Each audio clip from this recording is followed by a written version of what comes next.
Menurut Mas Budiman, Mm-mm. ada yang berubah nggak dari PDI Perjuangan Loh, selama 19 tahun oh Mas PDI Budiman? Perjuangan tiba-tiba langsung melompat ya. Ya PDI Perjuangan menurut saya memang sedang melakukan pelembagaan. Ya, Tapi memang sebagai sebuah partai yang lahir dari gerakan tradisi gerakan populisme yes, kerakyatan ya, berbasis agraris karena memang banyak masa wong cilik yang yang dibelanya dari desa wilayah desa. Memang setiap organisasi atau negara yang melakukan transisi dari agraris ke industri atau dari sebuah organisasi yang memang basisnya perdesaan menjadi lebih berorientasi industri, agraris menjadi lebih orientasi industri, itu memang tidak mudah. Kecuali negara itu, atau organisasi itu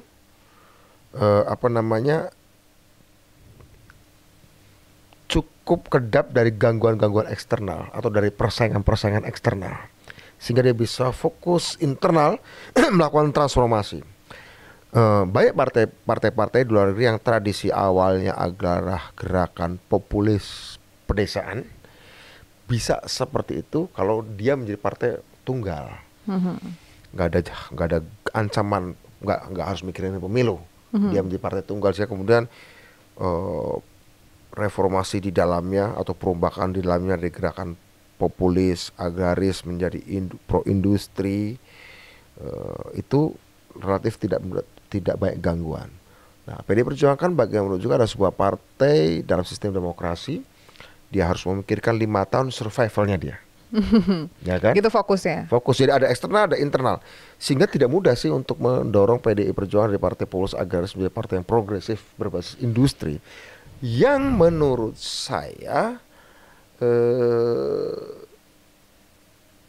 dalam 10 tahun terakhir ini fokus PDI Perjuangan pada pelembagaannya sebagai sebuah partai di level bawah, tengah segala macam.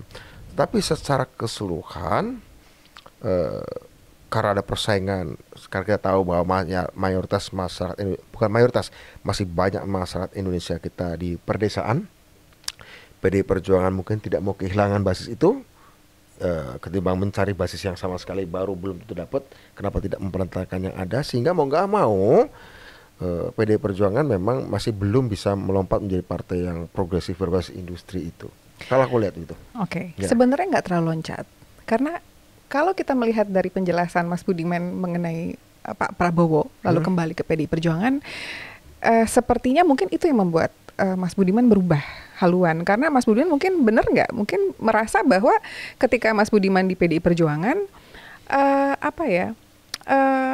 terlalu bertahan di hal-hal yang sebenarnya tidak berhubungan dengan masa depan. Maksudnya ya menuntut dengan bertahan, survival 5 tahunnya, nggak mau kehilangan pengikutnya gitu. Sedangkan Pak Prabowo sudah berpikir gimana Indonesia ke depan gitu. Ya, dalam ini memang Pak Prabowo atau Gerindra sebagai partai baru, dan sebagaimana juga kebanyakan partai baru, relatif baru lah ya, dibandingin PDI Perjuangan, memang dituntut atau biasanya lebih berani untuk melakukan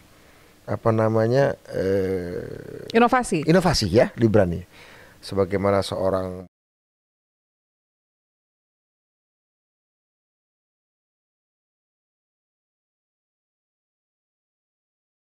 bisa memanfaatkan masa pubertas mereka secara politik gitu ya. Sementara PDI Perjuangan bagaimana juga partai yang lama begitu ya. Betul, memang ada ketakutan kehilangan basis lama. Padahal nih Yorin, ini sebenarnya saya sudah memperjuangkan menciptakan suatu kondisi untuk tetap tidak kehilangan desa, tetapi bukan lagi agraris. Baik. Tapi desa yang berbasis industri. Kenapa saya dulu berjuang untuk undang-undang desa, dan kemudian di dalam undang-undang itu diperintahkan untuk membuat badan usaha milik desa, itu kan sebenarnya ingin mendorong desa pertaniannya tidak lagi berbasis agraris, cara produksinya, cara mengelola hasil produksinya, cara kerjanya, tapi mulai berbasis industri, yang dikelola dan dimiliki oleh orang desa, masih tetap dimiliki oleh orang desa, tapi lebih profesional, lebih punya standar-standarnya sifatnya global, bukan lagi sekedar bertani untuk cukup untuk makan hari ini. Perkembangannya gimana? Ya, artinya enggak, kita tahu bahwa ini adalah masalah besar, jangkauannya besar, tentu saja tidak cepat. Tentu saja cepat. Tapi ada perkembangan bahwa sudah muncul badan usaha milik desa, sudah mulai muncul entrepreneur desa, sudah ada namanya sistem informasi desa, artinya mencoba mengkoneksikan desa secara global lewat teknologi digital. Itu kan sebenarnya menciptakan faktor-faktor baru untuk membuat desa dari agraris menjadi industri ya. Industri berbasis pertanian tentu saja, tidak menjadi industri bikin pabrik, bukan di situ. Nah, kondisi ini sebenarnya adalah hal yang sangat baik bagi sebuah partai agraris untuk melompat menjadi partai industri, karena masyarakatnya sedang kita ciptakan dalam 10 tahun ini untuk melompat dari agraris ke industri. Jadi ketika sistemnya masih ragu untuk bergerak, saya mencoba menciptakan ekosistemnya dalam undang-undang. Ya, ya. Ketika ikan lele nggak bisa jadi ikan tuna, ya, kira-kira gitu ya. Oke, kalau pusat jadi ikan tuna nggak bisa. Oke, kita sedikit demi sedikit kita rubah air tawar menjadi air laut. Kita paksa ikan lele jadi ikan tuna, kira-kira gitu ya. Seperti itu yang coba. Jadi sebenarnya ini bentuk visi yang coba selama ini saya lakukan di PDI Perjuangan. Terutama sejak 2009 ketika saya masuk DPR dan memperjuangkan undang-undang desa, karena oke, ini partai ini bahasa ini. Oke, kita ubah dulu ekosistemnya agar harapannya sistemnya berubah. Ekosistemnya berubah. Ekosistemnya berubah. Sistemnya juga berubah si PDI-nya ini, si partainya ini. Cuma harusnya kan sistemnya bergerak lebih cepat nih daripada ekosistemnya, karena dia harus memimpin kan, gitu. Kira-kira begitu. Tapi rupanya memang mengalami kegagalan melompat itu. Ini menarik. Apakah ini alasannya Mas Budiman tidak mau lagi jadi anggota legislatif? Karena mungkin kalau anggota DPR itu disebutnya mungkin kolektif kolegial gitu ya, terlalu banyak suara, terlalu banyak kepala gitu. Akhirnya ide-ide atau mungkin undang-undang yang ingin dirumuskan tuh susah untuk dalam pengalaman saya ya ada undang-undang yang berhasil, kita perjuangkan undang-undang desa, ada yang gagal. Saya sebenarnya pada periode kedua lagi mendorong undang-undang baru, istilahnya undang-undang pemerintahan digital. Itu sekali lagi ini menyusul undang-undang desa agar terjadi proses digitalisasi di level negara sampai level masyarakat, gitu ya. Sewaktu gagal tidak masuk prolegnas ya sudah nggak apa-apa. Itu pada periode kedua. Memang setelah itu kemudian saya pikir mungkin saya lagi pula saya merasa cukup 2 periode.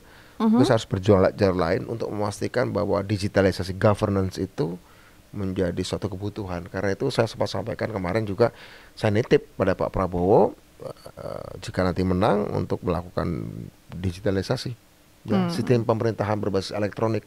Ini penting banget. Ini penting banget. Ya. Mas Budiman Sujatmiko ini kita semua tahu ya, mungkin kalau misalnya ya saya udah ngobrol dengan Mas Budiman Sujatmiko sudah berkali-kali, kita ngomong soal ada many times ya. Ada beberapa cara. You're a man with ideas gitu. Pasti gatel gitu kan, dari mulai bukit algoritma, lalu undang-undang desa, dan even pergerakan reformasi saja itu bukan sesuatu yang biasa. Itu kan bukti bahwa Mas Budiman itu sebenarnya banyak banget yang pengen dilakukan gitu. Apakah itu yang membuat Mas Budiman rasanya kayak 19 tahun di PDI Perjuangan kok kayaknya I'm going nowhere gitu? Sebenarnya ada hasilnya juga ketika saya nggak mungkin undang-undang Indonesia nggak mungkin jadi kalau saya tidak di DPR kan istilahnya ya. Saya nggak mengatakan bahwa itu adalah satu-satunya jasa saya, tidak. Tapi artinya karena saya dulu dicalonkan PDI Perjuangan untuk menjadi anggota DPR di 2009.